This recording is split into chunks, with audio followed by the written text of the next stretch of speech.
Bien, entonces, retomando, nosotros hacemos este cálculo de acometida. Mire que aquí está la misma figura de la acometida, solamente, o el resumen de cómo es una instalación eléctrica interna. ¿Listo? Viene del punto de red, esta en este caso es bifásica, tiene tres cables, dos de fase y uno de neutro, pasa por el medidor, el contador, tiene su electrodo de puesta a tierra que es esencial para cualquier instalación, no funciona bien si no tiene este electrodo de puesta a tierra porque con él se protegen las personas y se cierran los circuitos del sistema de cada uno de los circuitos en que yo he dividido. Mira, un circuito es esta cantidad de salidas, otro circuito es esta cantidad de salidas y otro circuito es esta cantidad. A pesar de que ustedes ven un solo toma, pues están representando las salidas de un motor, de una motobomba, por ejemplo, para una piscina, jacuzzi o para elevar el agua del tanque subterráneo al elevado. La lavadora también se deja solita como un solo circuito y bueno, las salidas de iluminación de tomas de artefactos pequeños, pues es otro circuito. Cada uno de esos va protegido con un breaker en su centro de carga, que es lo mismo que le llamamos taco. ¿Y qué pasa? Que la longitud de estos cables, por ejemplo, la cometida va desde el punto de red hasta la caja de tacos, hablando coloquialmente, ¿sí?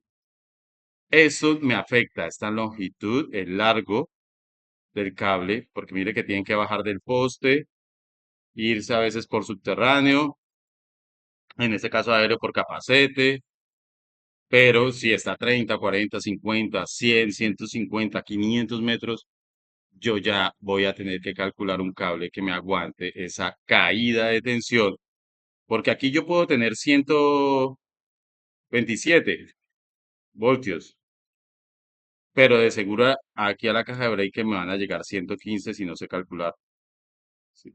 O 95, o allá a la última salida, a la última luz del patio, pues me pueden estar llegando 85 voltios. ¿Va a funcionar bien? No, porque estos aparatos funcionan con la nominal 127. Entonces, garantizar de que haya una caída menor al 3% de la tensión, sí. Recordemos la ley de Ohm, que está relacionando la tensión con la corriente, con la resistencia. Es una fórmula eh, eléctrica de donde se derivan todas las fórmulas.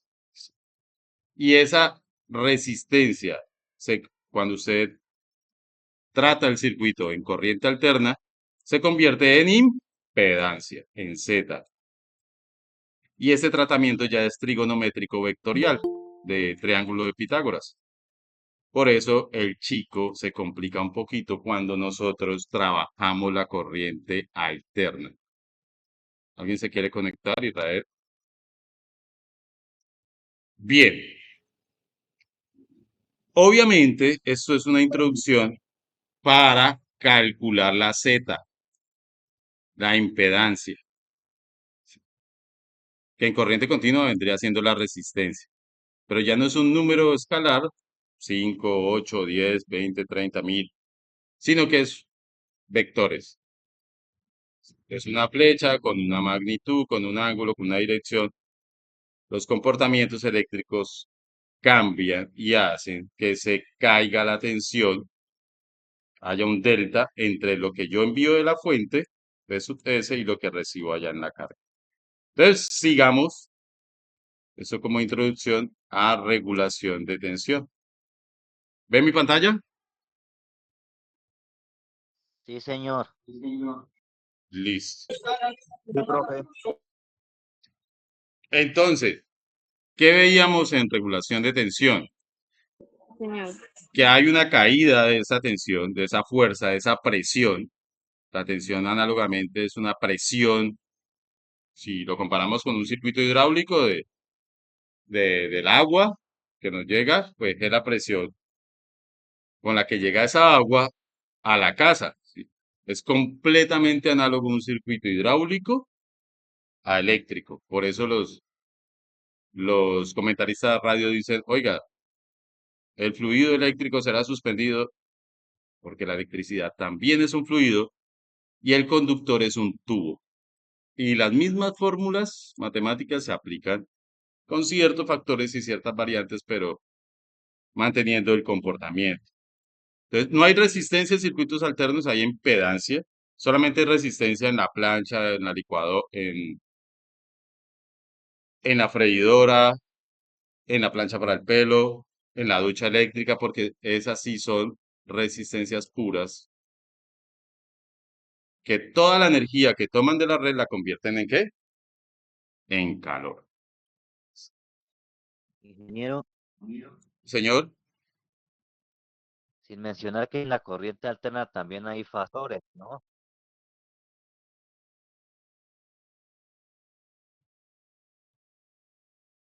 ¿me repite, por favor? Que en la corriente alterna también existen fasores. Sí, son las características de la corriente alterna. Bien. Pero, pues ese es otro tema que hay que irlo masticando poco a poco, poquito a poquito. Por ahora, aprendamos a calcular cuánta tensión se cae. Dejamos un taller, unos ejercicios, estamos repasando acá. Yo a usted les dije que pues es tema nuevo para ustedes, no es tan fácil, pero tampoco hay que ir a la NASA, ¿no? Para aprender eso. Listo, entonces mire que aquí tenemos la relación ley de Ohm que relaciona la caída de tensión, ¿sí? Como la expresión de ley de Ohm, voltaje igual a la corriente por la resistencia. El voltaje se mide en voltios, la corriente en amperios y la resistencia en ohmios. Particularmente esta resistencia no es de la carga, no es de la plancha, no es de lo que le decía, sino del conductor. Para averiguar cuánto se nos cae, es la del conductor. La carga me consume una corriente, pero el conductor se opone a ese paso de corriente. Por más cobre, aluminio, hierro, acero, ¿sí? Hay una pequeña fuerza que está desgastando la presión, ¿sí? Es como cuando usted se va a tirar allá del, no sé si lo hicieron, que se iban a tirar allá del deslizador en el parque, y si ustedes, por ejemplo, iban en pantalonetas y se dejaban la piel tocar con la parte metálica, pues no se deslizaba, ¿no? Esa es la resistencia. Es una fuerza que se opone al movimiento de los electrones. Haga de cuenta que usted es un electrón y se quiere deslizar. Pues la fuerza de rozamiento no lo va a dejar hacerlo o difícilmente. ¿Hasta ahí entendido? ¿Qué pasa con la corriente alterna? Miren Sí, que la señor. R de la fórmula, que al final es una multiplicación, eso tampoco no difícil. Es esta R en corriente continua es impedancia. ¿Y por qué es un vector? Porque ya hay que resolverla con triángulo de Pitágoras y dice que hay una componente resistiva y una componente inductiva. El, el conductor se comporta como una bobina. Se llama impedancia. Se representa así en este circuito eléctrico y miren que no es la carga es diferente, sino que es el conductor. Eléctricamente yo represento el conductor como la suma de una componente resistiva y otra inductiva. O sea, como la suma de vectores con una hipotenusa. Y eso ya lo hemos visto. De ahí nace pues los conceptos de energía, potencia activa, reactiva y aparente. De este comportamiento del conductor, ¿sí? Y de la carga también. De la carga también pueden ser inductivas, reactivas e inductivas, capacitivas. ¿Entendidos ahí? Pero ¿por qué es Señor, importante? Porque a usted le va a permitir calcular el conductor exacto. Económicamente también no lo va a sobredimensionar, entonces no va a comprar uno tan grande para alimentar la casa, o un motor, o, o un pedazo de una instalación rural que alimenta una finca o varias fincas, una vereda. O sea, sirve para todo eso. Entonces miremos acá que este comportamiento, pues, me hace caer la tensión desde la fuente, B sub S.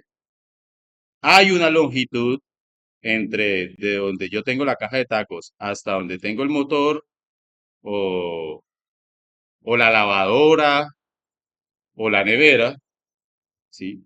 Digamos que es la casa de un traqueto y no tiene nevera, sino que tiene dos nevecones. Pues hombre, va a demandar más energía.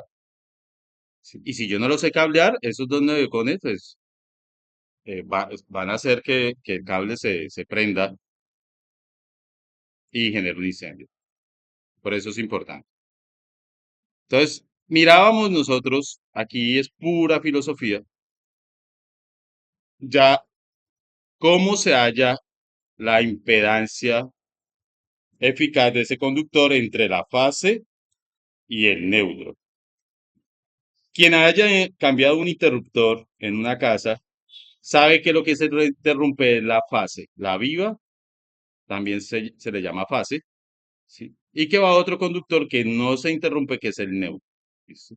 Es, Me disculpa que el mouse es nuevo y no lo he podido calibrar y me está haciendo como si tuviera Parkinson. Bien, de hecho estoy calibrando unos equipos acá y parece que tuviera Parkinson. Y cuando hablamos de circuitos trifásicos compuestos de cables con varias vivas desfasados, pues el cálculo es diferente. Hasta ahí, pues nosotros lo explicamos bien ayer. Quien quiera ver la clase de ayer está ya en nuestro canal. La de antier, la del jueves. Ayer fue viernes, no la doy. Y bueno, vimos este tema, explicamos este tema a profundidad. ¿Por qué? Porque mire que en la reglamentación de instalaciones eléctricas en Colombia, la NTC 2050, dice que esa caída de tensión no puede superar el 20%, el 3%. Es decir, que si yo mando 127 voltios, acá, desde la fuente, allá a la lavadora deben llegar al menos, saquemos el 3% de 127 rápidamente, que vendrían siendo menos 3 voltios, menos 3,5 voltios. 127 por 0,03. Al menos allá me debe llegar 3,81 voltios, solamente me pueden caer. Mírenlo acá, me da 3,81. Menos 127, entonces serían 122,9 voltios. ¿Y quién me garantiza eso? El grosor del cable. ¿Listo? El grosor y el material del cable. ¿Qué tan grueso o sección transversal tiene? Es importante que nosotros sepamos para dónde vamos. Es que hacer cálculos por hacer. Sí. Entonces habíamos repasado este ejercicio donde utilizando las tablas de los fabricantes de conductores nos dan la resistencia y la reactancia. Estos dos nos los da el fabricante. Y nos queda fácil hallarlo, si se acuerdan de trigonometría, para en décimo, pues aplicando la misma fórmula del triángulo de Pitágoras, donde un cateto es la R y donde otro cateto es la X. Eso nos da la impedancia eficaz aplicamos las fórmulas que acabamos de ver. En este caso es un circuito trifásico, entonces aplicamos la fórmula de ese circuito trifásico. Pero miren, previamente esa fórmula me pide la corriente. Aquí en el ejercicio no me dan la corriente, pero sí me dan la potencia. Y yo podría, relacionando ley de Ohm y ley de Watt, hallar la corriente con esta fórmula. Miren que todo es de fórmula. Yo no quiero que se aprendan la fórmula. Yo quiero es que se aprendan la filosofía para que apliquen las fórmulas que ya pues están en libros, en internet, en Google. Ahorita con la IA también le dice la fórmula y le ayudas a resolver esos ejercicios.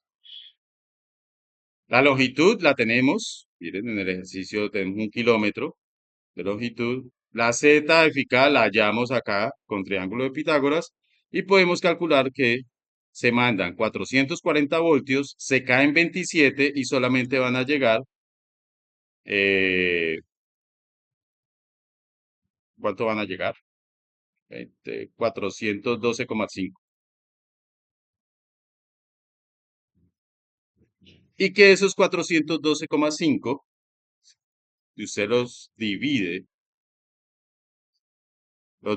sobre, espera, no, los 27,5 los divide sobre los 412,5, 27,5, lo que se cae, dividido, aquí la embarré, 27,5, lo divide entre el resultado que le da la resta o la tensión, la presión que hay allá en la carga, que son 412,5, me da 0,66. La embarré, ¿no? Tiene que dar 27,5, lo dividí sobre 412,5. Me da 0,06. Para saber el porcentaje lo multiplico por 100. Se me están cayendo se me está cayendo un porcentaje de tensión del 6%. ¿Y qué dice la norma? Ese cable no le sirve. Ese número 2 no, porque tiene que cumplir con el 3%.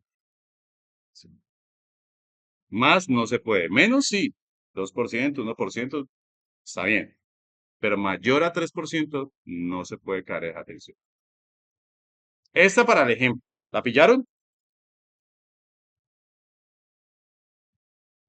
Sí, señor. Señores, preguntas, peticiones, quejas, reclamos. Pues yo tengo una pregunta, Pero, ingeniero. ¿Quién va? hágale, Yo, primo, hágale. por ejemplo, cuando la potencia se expresa en kW, que no es una unidad típica, sino es como más que todo para transformadores. Sí, tienes razón. Y para motores en kilovatios o en HP. Eso es porque el transformador no es una máquina motriz, ¿listo? No tiene partes en movimiento. Bien. Ingeniero, una pregunta. Entonces, sí. Del breaker, donde tengo la distancia donde queda la lavadora, póngale que hayan 12 metros. Si la tensión se cae, la lavadora funciona, pero me aumenta el consumo de energía, ¿cierto? 12 metros no implica mucho. Ahí venimos Vamos a hablando que suponer hay que una caiga la tensión implicación. en la distancia. Eso implica el consumo de energía en el contador. Claro, se consume más energía si usted no sabe calcular. Y lo vimos ese día, ¿no? Un ejemplo de una misma carga que consumían los mismos vatios, ¿sí? Y si usted no sabe calcular esto, le triplica el recibo al dueño. Por acá está. ¿Se acuerda? Ah, no, está en otra presentación.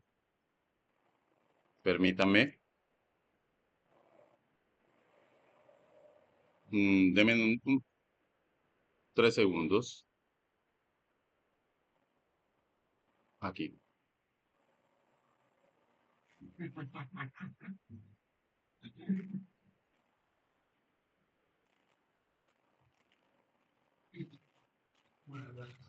Mm,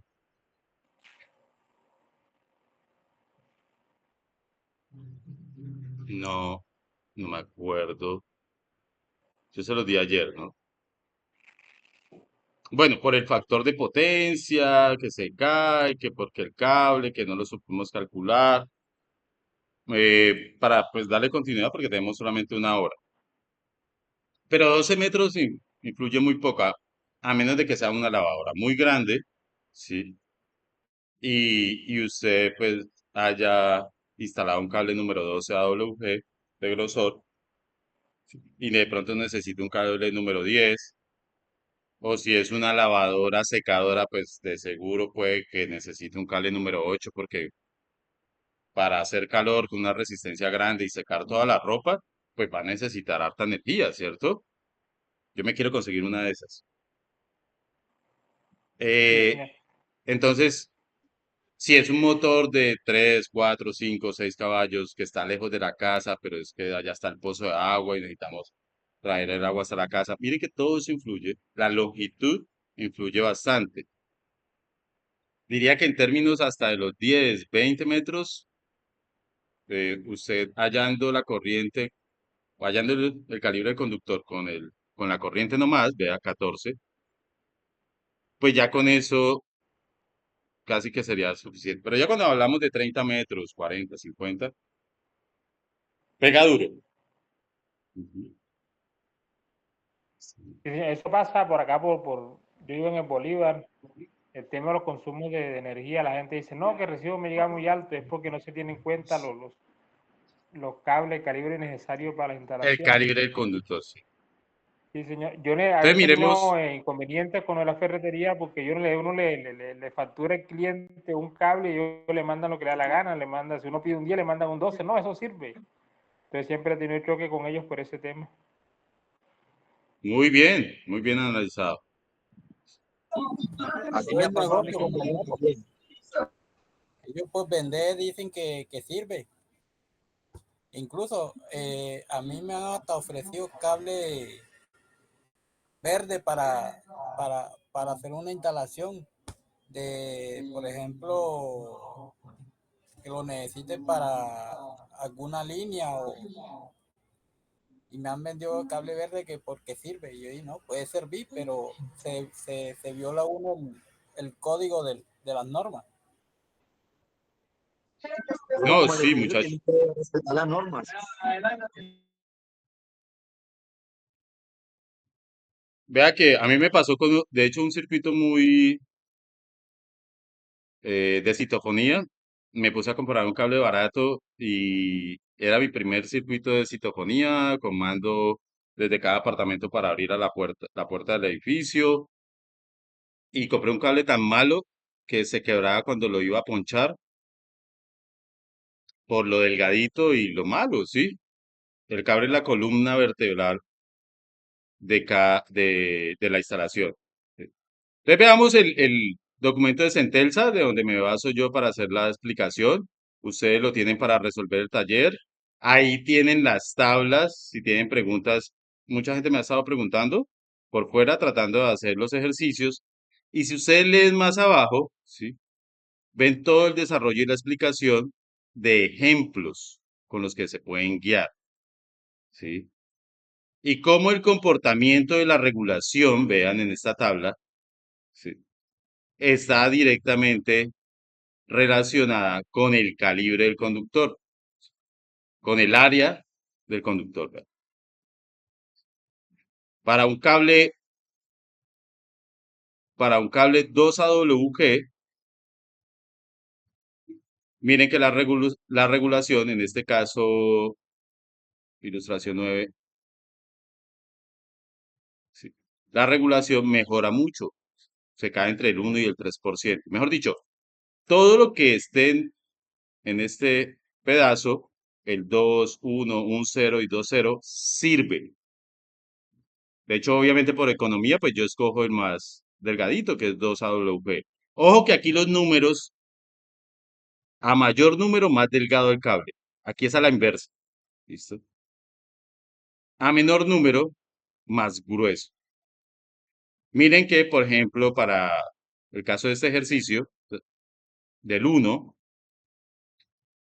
si yo coloco un cable número 6, se me cae la tensión el 7.8%. No me sirve porque el rete me está diciendo, oiga, no más de 3%.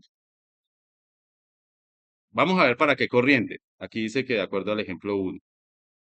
Ejemplo 4, 2 y 1.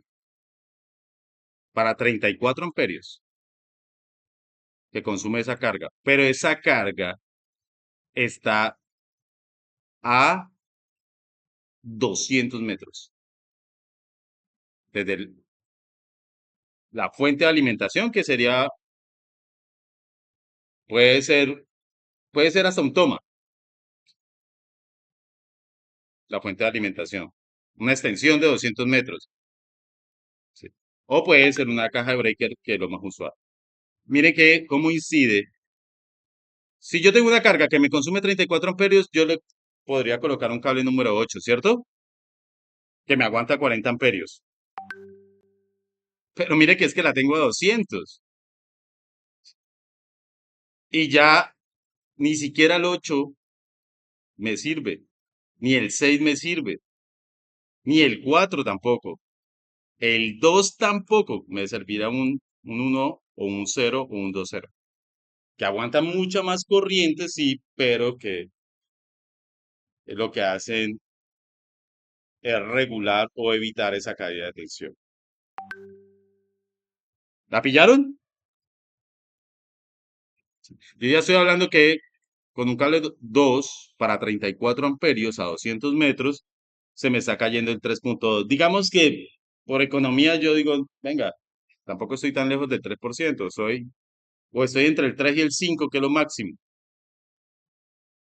Entonces, compro un número 2. ¿Por qué? Porque es que a la medida que usted va instalando un cable más grueso, pues se va a hacer más caro. Y no poquito, mucho más caro. Bien, ¿qué otra pregunta?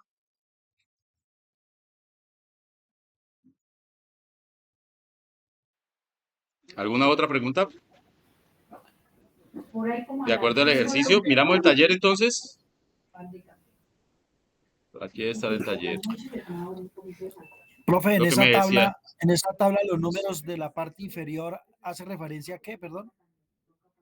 al área transversal del conductor, al grosor del conductor. Ya se la coloco.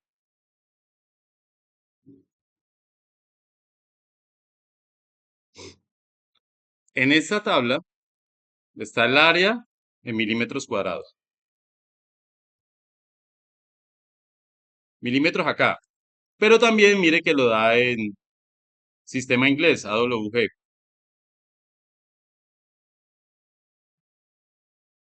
Por ejemplo, el número 4 es casi 22 milímetros.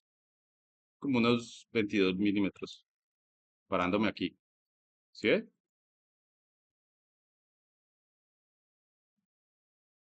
Pero para 34 amperios está dejando caer un 5,1%. No me sirve el 4. Para esos 200 metros no me sirve.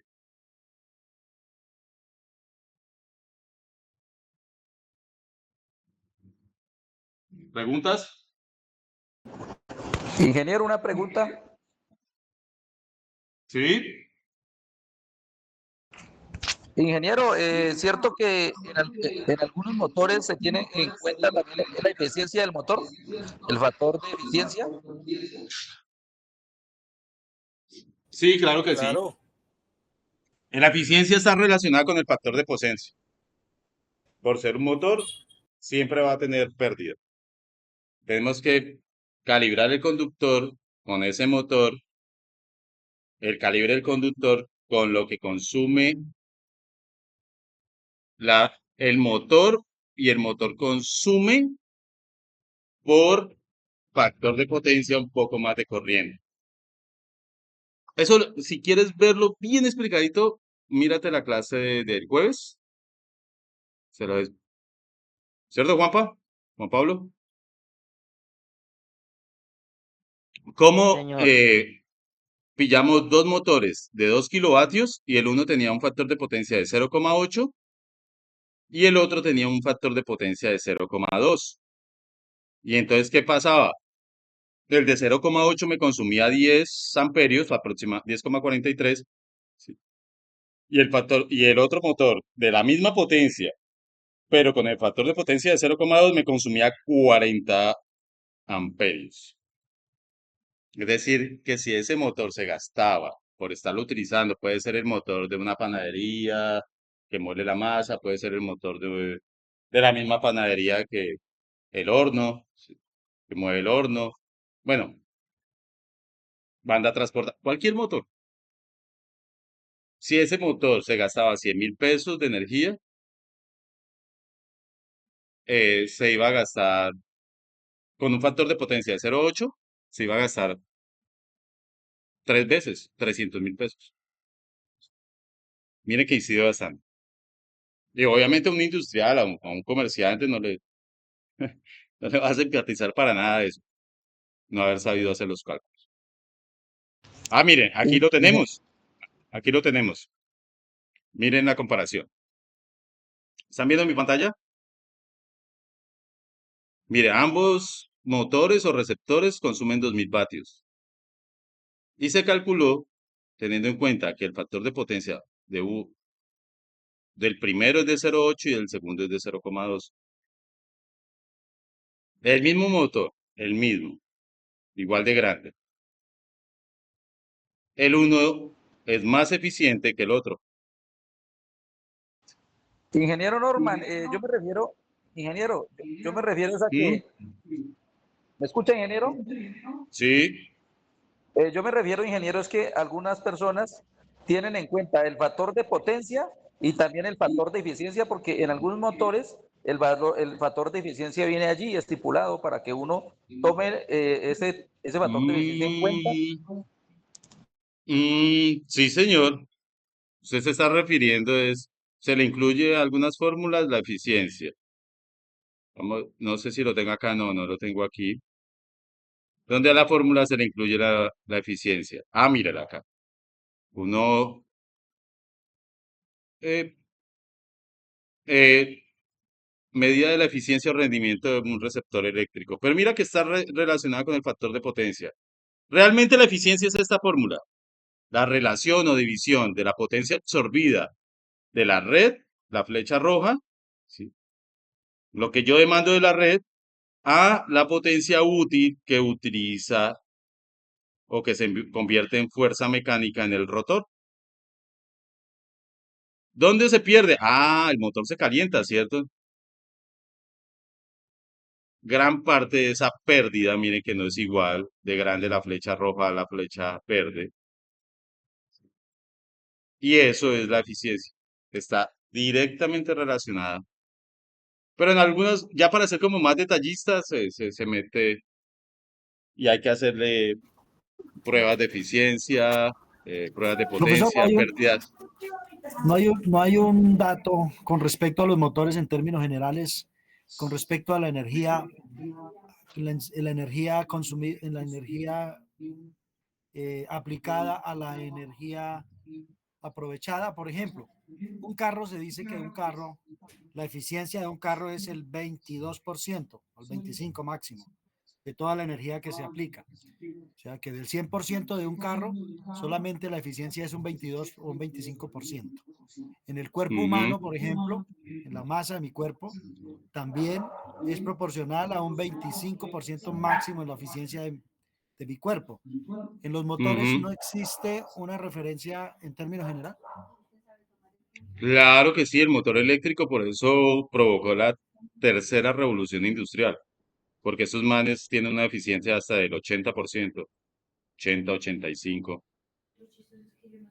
Wow. Y está relacionada con el factor de potencia. Miren, prácticamente usted puede decir, David, que como son tan cerquita y tan cercanos los valores, que la eficiencia de este primer motor, que solamente consume 10,87, es de 0,8. Si lo multiplica por 100, le da 80%. Y así es que se venden los motores eficientes. Realmente motores de 0,2 no existen. O no se venden porque pues no son eficientes. Entonces, por eso el motor eléctrico es la máquina que reemplaza la máquina de vapor y provoca la tercera revolución industrial. Es un hecho histórico donde todo se hacía con máquinas de vapor, con presión, circuitos hidráulicos. Era más peligroso, era más caliente, más inestable. Y viene Nikola Tesla, plantea el uso de la corriente alterna y genera estas eficiencias. Por eso el auto eléctrico eh, está superando el auto a combustible. Y lo que habla David es que la gasolina tiene un poder de combustión energético y solamente se aprovecha del 25 al 35%. Apenas están llegando a esos niveles de eficiencia. Además que yo en un motor mecánico tengo muchas más partes móviles, ¿cierto? Sí, Y claro, entre más es que partes es móviles, todo un mecanismo que va a hacer uso de la energía aplicada. Entonces, por eso la eficiencia de un carro no supera los 25, los 22, 23%. ujú. Y todo lo que hace un carro, hasta dónde lo lleva uno con el 22% de eficiencia. En cambio, el carro eléctrico, pues que tiene solamente 4 motorcitos, se conecta a unas baterías y chao. ¿Sí? Pues le estoy siendo extremista, ¿no? Está Pero simplificando realmente es así. ¿Sí? De hecho, el freno se puede generar magnéticamente y recargar el vehículo utilizando la fuerza de la bajada. Y de seguro en algún momento va a desaparecer el automóvil a combustión. Tardará un tiempo, pero mientras que las baterías sigan evolucionando en tecnología y siendo más potentes, durando más, valiendo menos, la industria del motor a combustión interna desaparece. Lo estamos viendo. De hecho, ya empezó. Señores, son ¿qué horas son? 9:55. Empezamos como a las 9:03. No me quiero despedir sin cortar. Vamos a ver los ejercicios mañana, los tres. Si quieres, se los resuelvo los tres para que ustedes se den cuenta si lo hicieron bien o mal. Pero síganlo intentando hasta acabar el taller. ¿Listo? Solamente los intentos de cometer los errores, pues nos puede llevar a aprender. Así es con las matemáticas. Eso de no echar lápiz, no echar número, de no mover la mano, no. Toca mover la mano, coger la hoja en blanco, plantear, preguntarse, insistir, hasta que el cerebro empieza a acostumbrarse a calcular. Y son multiplicaciones y divisiones, ¿no? Una raíz cuadrada por allá es lo que más hay. Pitágoras, trigonometría, funciones seno, coseno. Eso es lo más difícil. Del resto, hasta ahí van a llegar conmigo. No los voy a meter a más matemática o de detalle, ¿no? Lo que se necesita para instalar un motor, para instalar una carga, lejos, cerca, inductiva, capacitiva, resistiva, las protecciones, qué toma le debo yo colocar al baño, a la cocina, ¿sí? El cálculo de la cometida, de los interruptores, que debo coordinarlos con el grosor del cable, porque no puedo colocar un interruptor de 30 amperios para proteger un cable de 20 amperios que aguanta, pues me quema primero el cable antes de dispararse el interruptor. Es eso. Bien, por hoy dejo así, mañana domingo nos vemos, resuelvo y terminamos de solucionar dudas sobre el taller. Gracias a Abimael, a Carlos Farfán, a Isabel Tique, y Marcela Rada, Norberto, Rubiel, Jorlan, John, Edison, Jaime, Deison Rocky, Muchas gracias, ingeniero, por la David, clase. Estuvo muy Danubio, buena. Edward. Bendiciones para todos. Que Vemos Dios me mañana, los ¿listo? bendiga y una feliz noche. Listo, profe. Feliz noche, pues. Gracias, profe. Ya grabada la Bendiciones. clase, ahorita la subo. Listo, que estén Hasta bien. luego, compañero. Para mañana.